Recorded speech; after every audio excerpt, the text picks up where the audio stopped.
welcome. In this video, I just want to do a follow-up regarding the study that came out by way of those who identify as balanced dog trainers. Again, you see how the force-free community is triggered because of it.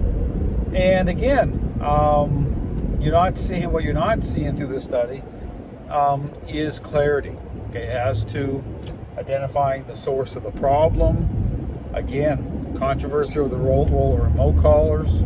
Again, I keep putting in information that, regarding why balanced dog trainers are compromised. They're in a catch-22 situation. They're unable to reconcile, certain devices by way of what this process represents. By going into, and again, I want to take a couple minutes to talk about the whole thing with the study itself. And again, I mentioned this on a prior video regarding, the foundation of the study.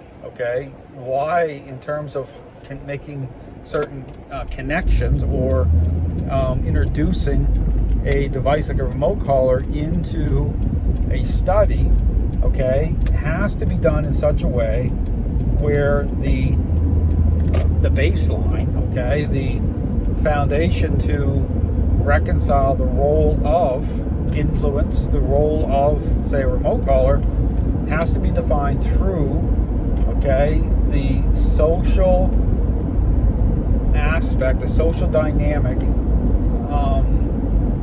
being defined the right way.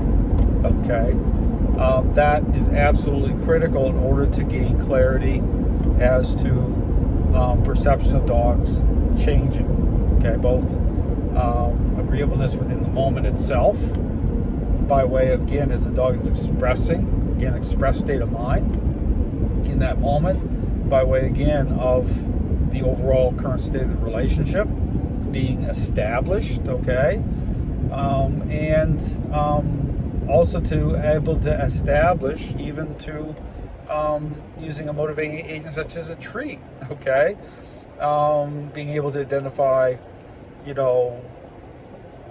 the context of a response, by way of the relationship.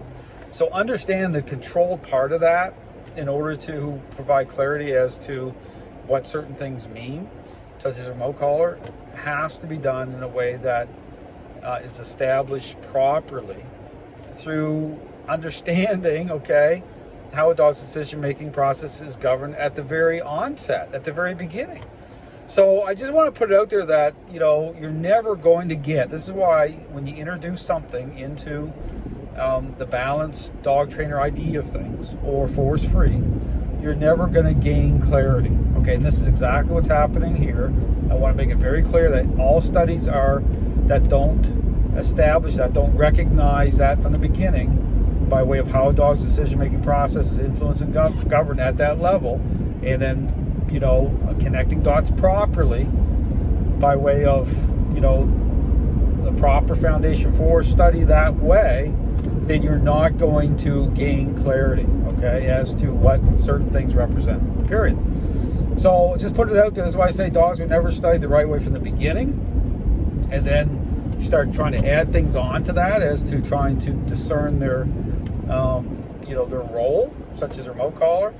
I just say good luck with that.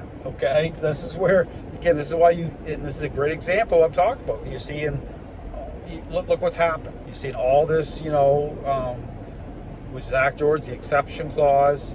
You're not really changing behavior. That word doesn't even fit. You're suppressing the dog. See, all that stuff is all part of the lack of clarity. And then both sides, you're not getting anywhere. And this, so it continues. So again, I just want to put it out there that there's a right way and a wrong way. This is totally the wrong way.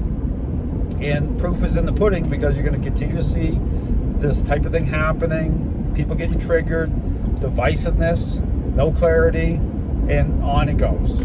Thanks for watching.